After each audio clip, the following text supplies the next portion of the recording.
ಹುಲ್ಲಾಗು ಬೆಟ್ಟದಡಿ ಮನೆಗೆ ಮಲ್ಲಿಗೆಯಾಗು, ಕಲ್ಲಾಗು ಕಷ್ಟಗಳ ಮಳೆವಿದಿಯೇ ಸುರಿಯೆ, ಬೆಲ್ಲ ಸಕ್ಕರೆಯಾಗು ದೀನ ದುರ್ಬಲರೆಂಗೆ, ಎಲ್ಲರಳು ಒಂದಾಗು ಮಂಕುತಿಮ್ಮ.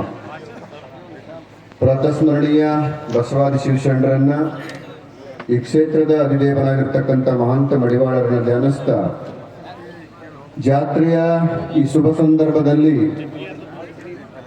ಈ ಕಾರ್ಯಕ್ರಮದ ದಿವ್ಯ ಸಾನ್ನಿಧ್ಯವನ್ನು ವಹಿಸಿಕೊಂಡಿರ್ತಕ್ಕಂಥ ಶ್ರೀಮಠದ ಪೂಜ್ಯರಿಗೂ, ಶಾಖಾಪುರದ ಪೂಜ್ಯರಿಗೂ ಮತ್ತು ಆಲ್ಮೇಲದ ಪೂಜ್ಯರಿಗೂ, ಮಳ್ಳಿ ಪೂಜ್ಯರಿಗೂ ಶರಣಾರ್ಥಿಗಳನ್ನು ಹೇಳ್ತಾ, ವೇದಿಕೆ ಮೇಲೆ ಆಸೀನರಾಗಿರ್ತಕ್ಕಂಥ ಎಲ್ಲ ಗಣ್ಯರಲ್ಲಿ ತಮ್ಮೆಲ್ಲರಿಗೆ ಶರಣಾರ್ಥಿಗಳು. ಇನ್ನು ನಿಮ್ಮ ಸ್ಥಿತಿ ನೋಡಿದ್ರೆ ಮಾತಾಡಬಾರ್ದು ಅನ್ನಿಸ್ತದೆ. ತಂಡಿನೂ ಕೂಡ ಹಾಗೇ ಅದ. ಮಡಿವಾಳಪ್ಪ ಒಂದು ಮಾತನ್ನ ಬಹಳ ಚಂದ ಹೇಳ್ತಾನೆ, ಹಮ್ಮನಳಿದು ತಾ ಸುಮ್ಮನಿದ್ದರೆ ಬ್ರಹ್ಮನೊಲಿಸುವುದೇನಾಗದು ಅಂತ. ಪರಬ್ರಹ್ಮನೊಲಿಸುವುದೇನಾಗದು?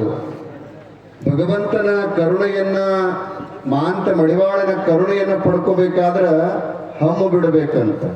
ಅದು ಹಮ್ಮ ಬಿಡಬೇಕಾದ್ರೆ ಸುಮ್ಮನೆ ಹೋಗೋದಲ್ಲ, ಅದು ಬಹಳ ಗಟ್ಟಿ ಅದ. ಅದು ಅಂಥದ್ದನ್ನ ನಾನು ನಂದು ಅಂತಕ್ಕಂಥ ಅಹಂಕಾರ ಮಮಕಾರಗಳು ನಡೆದಾಗ ಆ ಬ್ರಹ್ಮನ ಕೃಪೆ ನಮಗಾಗ್ತದೆ. ಅಂತ ಜಾತ್ರೆ ಒಳಗೆ ನಾವೆಲ್ಲ ಏನು ಮಾಡಬೇಕಾಗಿದೆ ಅಂತ ಕೇಳಿದ್ರೆ, ನಾನು ನಂದು ನನ್ನಿಂದ ಅಂತಕ್ಕಂಥದ್ದನ್ನು ಬಿಟ್ಟು ಎಲ್ಲವೂ ನಿಂದೆ ಅಂತಕ್ಕಂಥ ಭಾವದಿಂದ ಜಾತ್ರೆಯಲ್ಲಿ ಪಾಲ್ಗೊಳ್ಬೇಕು. ನೀವೆಲ್ಲ ಬಹಳ ಭಕ್ತಿ ಶ್ರದ್ಧೆಯಿಂದ ಪಾಲ್ಗೊಂಡಿದ್ದೀರಿ. ಚಳಿಯ ಕಾರಣವಾಗಿ ಕೆಲವು ಜನ ಹಚ್ಕೊಂಡ ಮಲ್ಕೊಂಡಾರ, ಪೂರನೇ ಹೊತ್ಕೊಂಡು ನೀವು ಕುಂತಿರಿ ಪುಣ್ಯವಂತರು. ಅಂದ್ರೆ ಜಾತ್ರೆ ಮಾತಿನ ಜಾತ್ರೆ ಆಗದೆ ಬದುಕಿನ ಜಾತ್ರೆ ಆಗ್ಬೇಕಾಗಿದೆ.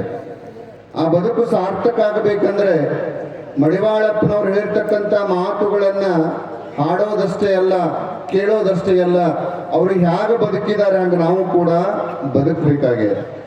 ಆಸೆಯ ನಳಿದು ತಾ ಹೇಸಿಕೆ ತೊಳೆದರೆ ಈಶನೊಲಿಸುವುದೇನಾಗೋದು ಅಂತಾರೆ. ಒಂದು ಕಡೆ ಹಮ್ಮನ್ನ ಅಳಿಬೇಕು, ಇನ್ನೊಂದು ಕಡೆ ಆಸೆಯನ್ನು ಅಳಿಬೇಕು ಅಂತ. ಅದು ಹೆಂಗ್ ಸಾಧ್ಯ ಅದ ರೀ ಅಂತೀರಿ ನೀವೆಲ್ಲ? ಹೆಂಗ್ ಸಾಧ್ಯ ಅದ? ಆಸೆ ಬಿಡಕ್ ಸಾಧ್ಯ ಅದನ್ನು ಅಂತಾರ. ಆಸೆ ಬಿಡ್ಲಿಲ್ಲ ಅಂದ್ರೆ ಈಶೆ ಸಿಗಂಗಿಲ್ಲ. ಈಶೆ ಬೇಕು ಅಂದ್ರ ಆಸೆಯನ್ನ ಅಳಿಬೇಕಾಗ್ತದೆ. ಈಶೆನೊಲಿಸುವುದೇನಾಗದು? ಗರ್ವ ನಳಿದು ತಾ ಅರಿವಿನೊಳಗಾದರೆ ಗುರುವಿನೊಲಿಸುವುದೇನಾಗದು ಅಂತ. ಗರ್ವ ಮತ್ತು ಆಸೆ ಮತ್ತು ಹಮ್ಮ, ಮೂರು ಶಬ್ದಗಳನ್ನ ಬಹಳ ಅದ್ಭುತವಾಗಿ ಹೇಳಿದ್ದಾರೆ. ಅವು ನಮ್ಮೊಳಗೆ ಅದಾವ. ಅವು ಮೂರು ಬಿಟ್ರೆ ಗುರುವಿನ, ಈಶನ, ಭಗವಂತನ ಕರುಣೆ ಪಡ್ಕೊಳ್ಳೋದಕ್ಕೆ ಸಾಧ್ಯ ಇದೆ. ನಾವೆಲ್ಲ ಏನೆಲ್ಲ ಪಡ್ಕೊಂಡಿರ್ಬೋದು, ಭೂಮಿಯನ್ನ, ಬಂಗಾರವನ್ನ, ವಸ್ತ್ರ ಒಡವೆಗಳನ್ನ ಪಡ್ಕೊಂಡಿರ್ಬೋದು. ಬದುಕು ಸಾರ್ಥಕ ಆಗಬೇಕಾದ್ರೆ ಗುರುವಿನ ಕರುಣೆ ಬೇಕಾಗ್ತದೆ.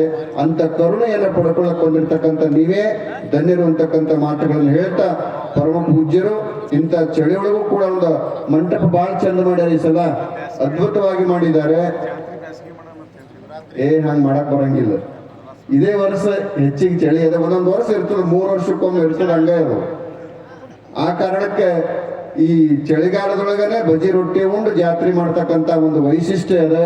ಅಂತ ಪರಮ ಪೂಜ್ಯರು ಸಾಕಷ್ಟು ಕೆಲಸಗಳನ್ನು ಮಾಡಿದ್ದಾರೆ, ಶ್ರೀಮಠವನ್ನು ಅಭಿವೃದ್ಧಿ ಮಾಡಿದ್ದಾರೆ, ಹಲವಾರು ಗ್ರಂಥಗಳ ಪುನರ್ ನಿರ್ಮಾಣ ಪ್ರಿಂಟ್ ಮಾಡಿಸಿದ್ದಾರೆ.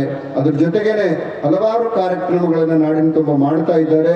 ಮಡಿವಾಳಪ್ಪ ಎಲ್ಲಾ ಕಡೆ ಈ ನೋಡಿ, ಮಡಿವಾಳಪ್ಪನ ಪದಗಳನ್ನ ನಾವೆಲ್ಲ ಹುಬ್ಬಳ್ಳಿ ಧಾರವಾಡಕ್ಕೆ ಹೋದಾಗ ಆ ಕಡೆ ಎಲ್ಲ ಹಾಡಿಸ್ತೇವೆ, ನಾವೆಲ್ಲ ಅಲ್ಲಿ ಹೇಳಿಸ್ತೇವೆ.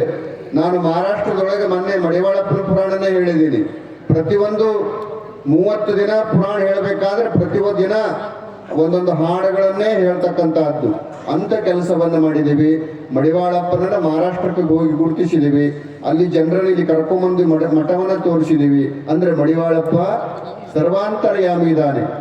ಹೇಳಿದ್ರಲ್ಲಿ ಪೂಜ್ಯರು ಅವರು ಎಂತ ಗಂಟು ಗಳಿಸಿದ್ದಾರೆ ಅಂದ್ರೆ ಎಲ್ಲರಿಗೂ ಬೇಕಾಗಿರ್ತಕ್ಕಂಥ ಗಂಟು ಗಳಿಸಿದ್ದಾರೆ. ಅದು ಬಿಟ್ಟಿದ್ದೇವೆ ನಾವು, ಬೇಡವಾದ ಗಂಟಿಗೆ ನಾವು ಬೆನ್ನು ಹತ್ತಿದ್ದೇವೆ. ಅಂದ್ರೆ ನಿಜವಾದ ಗಂಟು ಯಾವುದು ಅಂತ ಕೇಳಿದ್ರೆ ಅದು ಧರ್ಮ ಅಂತಕ್ಕಂಥದ್ದು, ಜ್ಞಾನ ಅಂತಕ್ಕಂಥದ್ದು. ಅದನ್ನು ಪಡ್ಕೊಂಡು ಬದುಕನ್ನು ಸಾರ್ಥಕ ಮಾಡ್ಕೊಳ್ಳೋಣ ಅಂತಕ್ಕಂಥ ಮಾತನ್ನು ಹೇಳ್ತಾ ನಾನು 2 ಮಾತಿಗೆ ಅನ್ಕೊಳ್ತಾ ಇದ್ದೆ. ಬದುಕು ಸ್ವಾರ್ಥಕ ಬೇಕಾದ್ರೆ ಗುರುವಿನ ತಿರುಳಬೇಕು ಅಂತ ಹೇಳಿದ ಪೂಜ್ಯರಿಗೆ ಧನ್ಯವಾದಗಳು. ಈಗ ಕಡಕೋಳ ಪೂಜ್ಯರಿಂದ ಆಶೀರ್ವಚನ. ಕಡಕೋಳ ಪೂಜ್ಯರಿಂದ